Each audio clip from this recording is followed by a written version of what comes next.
Tonight, from CenturyLink Field in Seattle, Washington.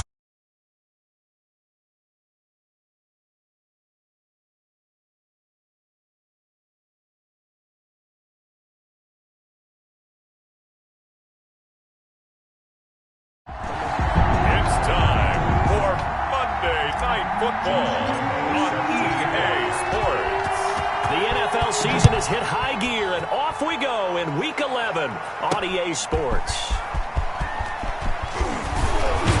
And he'll be stopped right around where he would have been had he gone down to a knee, maybe a yard shy of there at the 24. Russell Wilson leads out the Seattle Seahawks offense. The veteran Wilson, a third-round pick back in 2012. And no excitement unless you're on the defensive team of last week in his numbers, because the only excitement he really generated was the one interception he threw. Yeah, no touchdown for him. Yeah, and his team wasn't real thrilled about that. And they lost the game. So I know this week has been tough on him because he's been working hard. Fundamentals, footwork, finding the right targets. And bottom line, how do they get a win? Throwing over the middle, and it's incomplete. Tyler Lockett was the target there, and it's third and short. Intended for Tyler Lockett. Incomplete. Brings up third down and 3 yards to go. Out of the gun, here's Wilson. And that is incomplete. Certainly not the start they were looking for offensively, coming off that loss last week on the road. And they didn't do their job. They're going to feel poorly about that. But what they're going to do is look at the defense and say, can you pick us up here? And let's face it, defenses can score. We've seen it, right? They can take the ball away, create a big-time opportunity.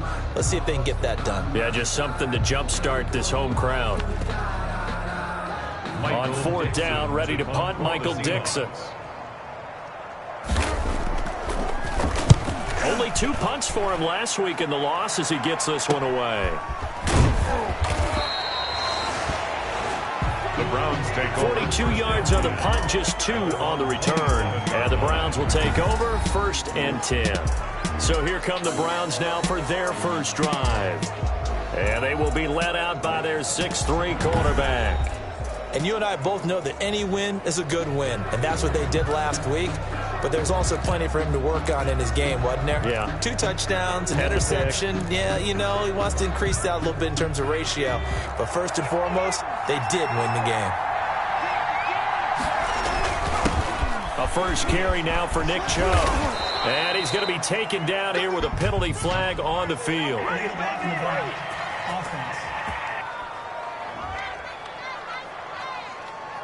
So a decent gain, but all for naught on the penalty. It's too bad, isn't it? They were feeling pretty good about it. The only people celebrating, the guys who just gave up that play.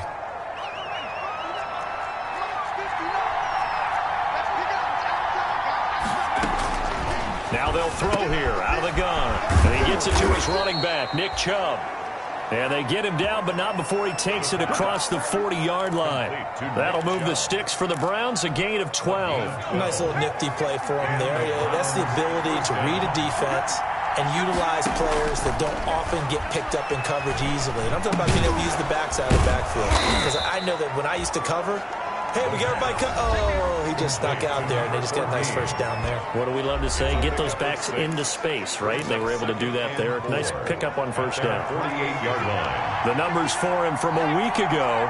5 catches, 91 yards. And he's number 6 in the league in receiving yards, and he plays for his team first. But he also, in the back of his mind, he's thinking, if I can get into the top 5, that might affect his bonus in his contract. 11 yards there, first down. A gain of 11 on the play. First down, Cleveland. And they're going to go jet sweep here. This is Ross with it. And some good running out of the gates as he takes this up to the 33. A nice run there, 9 yards, and it'll be second down.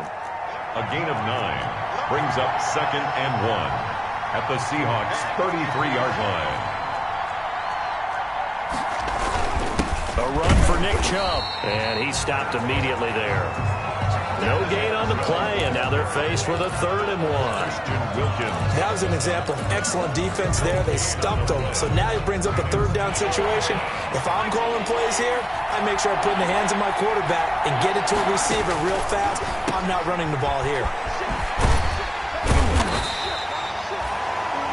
The pass.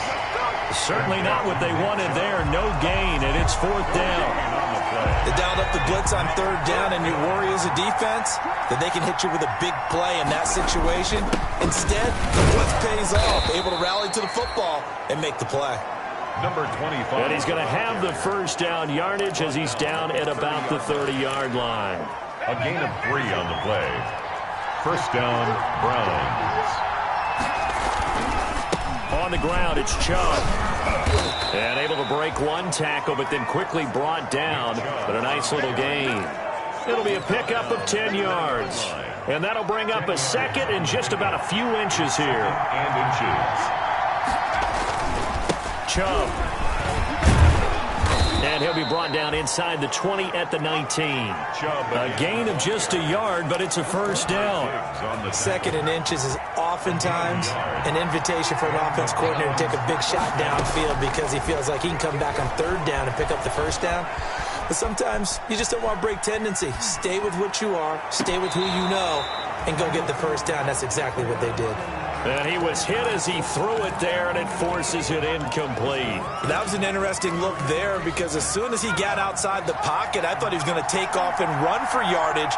But what often happens now with these quarterbacks who can move, defenses want to try and keep bodies in front of them, and I think that discouraged him from taking off and made him try a pass downfield that fell incomplete. That'll leave him with a 3rd and 2 coming up. They got 8 yards there. They'll run for it. Here's Chubb. And he's got the 1st down as he gets it to the 8. 4 yards on the play, and that leads to the 1st and goal. A stop there on 3rd. They could have held him to 3 on this opening drive. Now they have to bow their necks on 1st and goal. And if I'm looking at this from the offense's point of view, that's a big-time pickup right there. And he is into the end zone. Touchdown, Cleveland. Austin Hooper. His 3rd touchdown now on the year. And the Browns have taken the early lead. For the point after. Well, these guys have won 3 straight ball games, and another good start to this one out to the 6-0 lead. And I've talked with so many different coaches, as have you, along the way, and they always talk about winning streaks and the mood of a team and how much easier it is to actually prepare during that time. Guys are sharp, guys are focused, everyone's feeling good, and we're seeing it early in this one. Taking it about the 1. And he won't quite make it to the 25.